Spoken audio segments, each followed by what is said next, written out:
What do you get when you combine a director cashing his blank check after years of making big studio blockbusters, a southern take on horror, and a tribute to the roots of American music? You get one of the best vampire movies in decades. Writer and director Ryan Coogler's Sinners just hit theaters this past weekend, and the film stars his career-long acting collaborator Michael B. Jordan as twin brothers Smoke and Stack, former soldiers and gangsters who return to the Mississippi Delta after years away to use their newfound wealth to start up a juke joint. But on opening night, the celebration is crashed by several mysterious and deadly strangers looking to take advantage of fresh victims, and one singer in particular that seems to hold a special power. Yes, this is a Southern Gothic take on vampires that's just as much about the scares and thrills as it is about the Black experience in America and the power of music. That might sound like a strange blend, but under Coogler's vision, Sinners becomes one of the most electrifying films I've seen in years. But what is Coogler speaking to in this part musical horror story? Join me in the night, and let's find out what sinning is all about.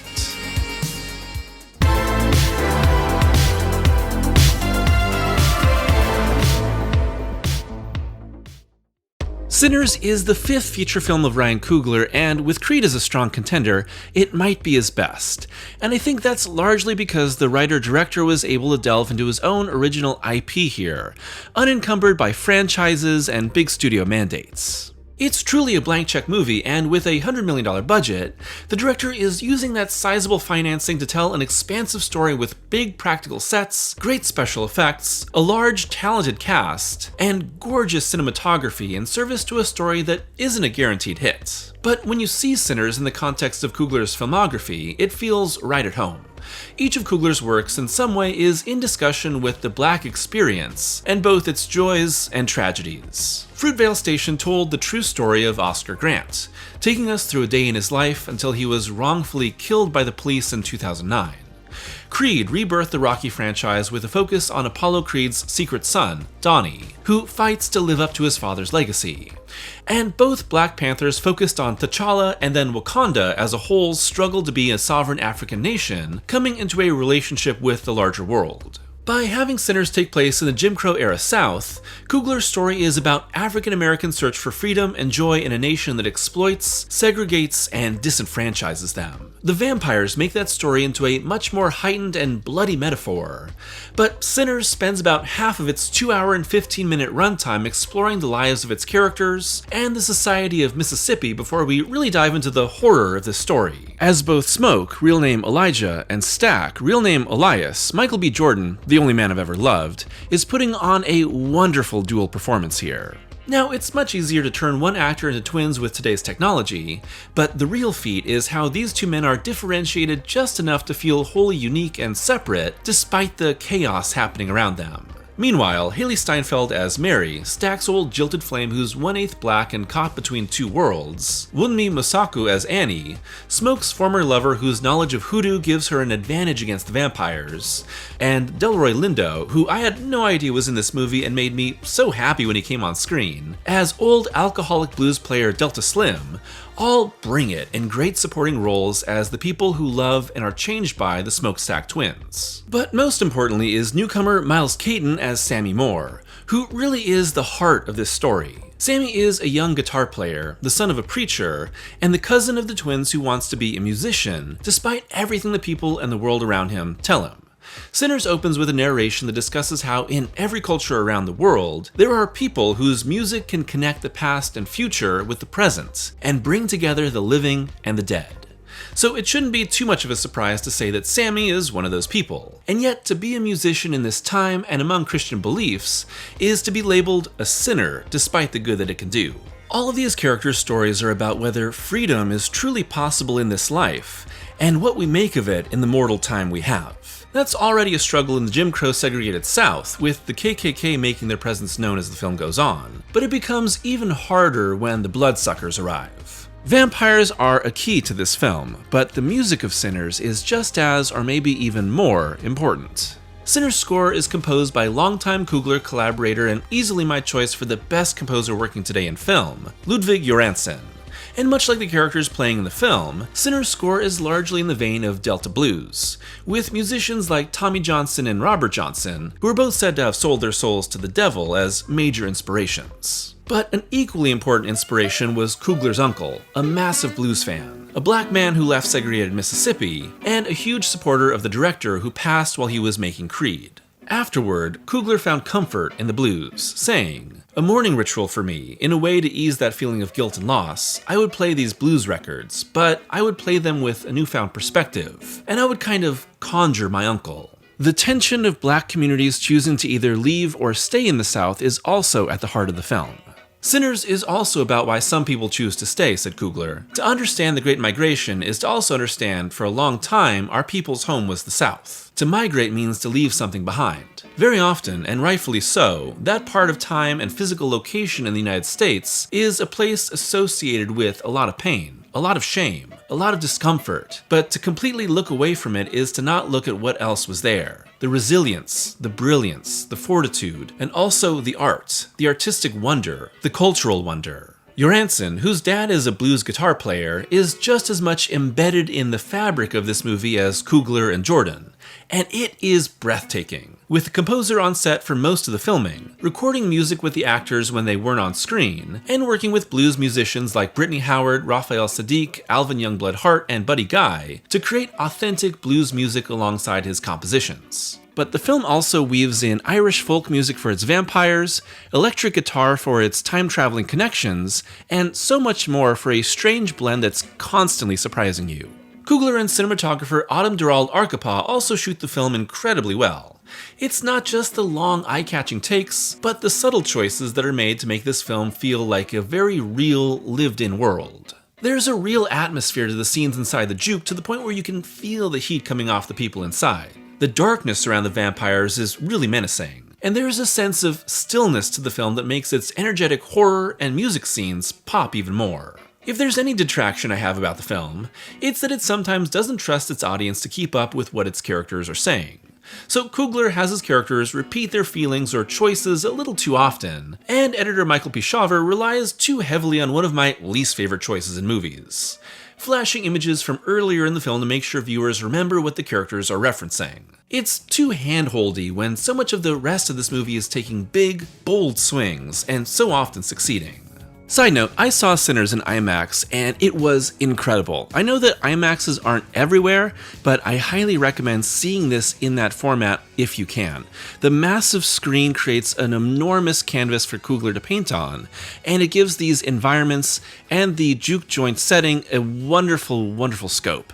Also, you get that patented IMAX sound, which is just so huge and overwhelming. You can really feel the music, both from the characters and the score, in your bones, rattling you, and it becomes completely immersive. From here on, I'm going to get into some light spoilers, so be warned. One of the most layered metaphors in Sinners comes from how Coogler portrays vampirism and how its spreading curse works. After seeing several different characters bit and turned, we find out that these vampires are created when the body dies, but the soul remains trapped, unable to cross over to the other side. All the hate, anger, and hunger that comes from it turns them into powerful monsters that are still the original people, but corrupted.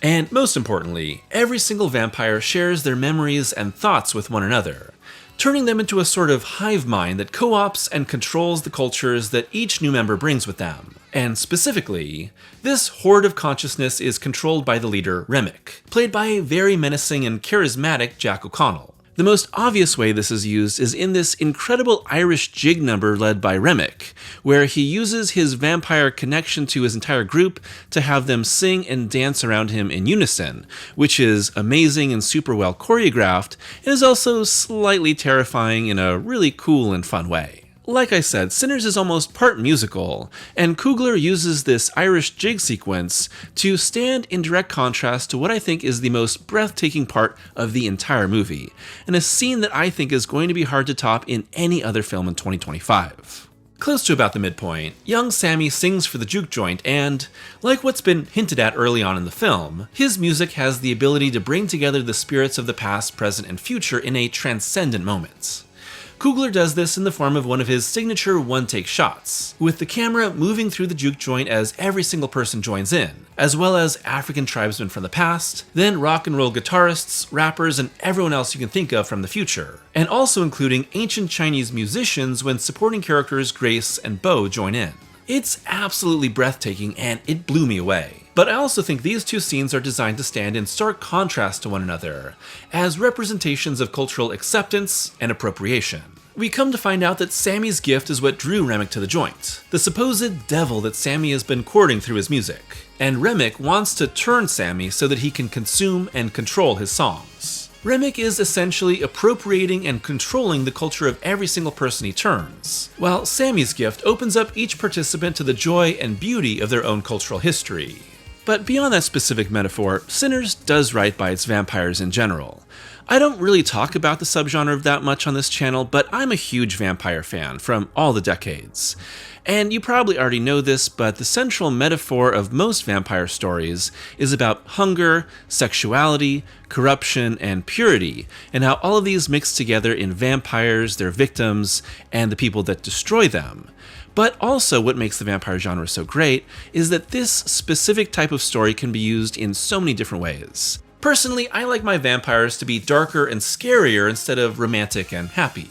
But I don't like them to get too animalistic to the point of not having any real human traits left. The vampire is all about the dark side of our impulses. Our anger, our hunger, our sexuality, given free rein and spreading to both victims and victimizers. Sinners is really sexy in all the ways a vampire movie should be. And with a hard R, there's multiple sex scenes throughout it that I think aren't gratuitous, but instead are really sensual, with Jordan and Steinfeld in particular really bringing some heat, even outside those scenes. It also gets pretty bloody and super brutal by its final act, which crescendos into all-out mayhem. But best of all is that Sinners takes its time in helping us to understand and know these characters, who they are, what they want, and what they mean to each other. So as people are killed and turned into vampires, it hits that much harder. In some ways, the movie is almost like a reverse From Dusk Till Dawn. I suppose that's a spoiler for a nearly 30-year-old movie. But here, it's a song and dance bar run by two criminal brothers being invaded by vampires, rather than a vampire-run bar that human criminal brothers invade. And unlike Dusk Till Dawn, Sinners' vampires aren't cartoonish. They're just slightly heightened from reality and both very aggressive and tricky. These aren't just monsters that go for the throat. They try to manipulate their victims and deceive them. But there's also a hint of tragedy to them that you come to understand by the end. Without delving into more spoilers, because I think this is a film that really deserves to be watched fresh, Remick himself is a victim of exploitation and corruption, in turn exploiting for what he says is the greater good. It's a small moment, but it adds so much here. And while I've only seen Sinners once at the time of making this video, I'm really excited to go back and watch it again, because Coogler adds so many thematic layers and character beats to this movie that can easily go unnoticed at first. Characters like Smoke, Stack, Annie, Mary, and so many more have a lot of different moments that are subtly hinted at, and that are revealed more and more as the film goes on. And by the end of the movie, you really do understand who these people are and what they've gone through, which really ends up making Sinners a movie that is more tragic the more you come to understand it.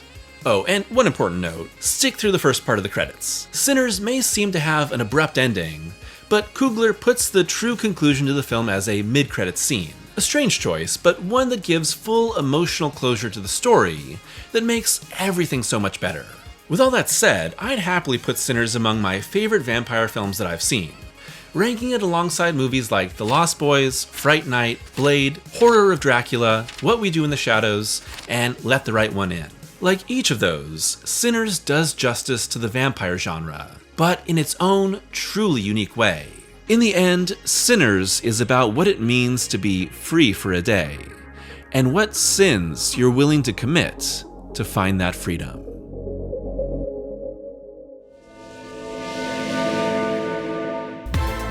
Thanks for watching today's video, and this was something that I was not planning on doing but thought that it might happen because I've been very excited about Sinners. Like I said in the video, I'm a big Ryan Coogler fan, and Creed in particular has been one of my favorite movies for years. So when I found out that Coogler was re-teaming with Michael B. Jordan to make a vampire movie, I thought, I gotta be there day one. And I was. I saw this on a Thursday night opening in IMAX, and I just loved it so much. If you follow me on Letterboxd, I gave it 5 out of 5. Of course, star ratings don't mean everything, but to me, that's top of the top. And I think that Sinners is a really, really exciting movie. It's really special. It is so many things at once, but it also has a very cohesive vision. It's a vampire movie, it's a blues movie, it's a movie about cultural appropriation and the joy of Black community. It's all of those things together at once, without any of them contradicting each other, and without any of them taking something away from each other. That is very, very rare. And I'm also really glad that Coogler isn't just making another franchise movie. Like I said, I love Creed and the first Black Panther, and I think Wakanda Forever is pretty good. But there are a lot of limitations that come with that. And Sinners really shows what Coogler is possible of creating, both as a writer and a director. And also, my god, Ludwig Göransson, you are a god. I'd love to hear what you thought about Sinners and where you would put it in your overall rankings of vampire movies too. I don't have a definitive ranking, but it's in the top 10, and maybe even the top 5. As always, a huge thank you to my YouTube members and patrons for their continued support. And if you'd like to be a patron or member, it's only $2 a month for early access to every video and exclusive member and patron only reviews. So until next time, I hope that you're taking care of yourselves and living free.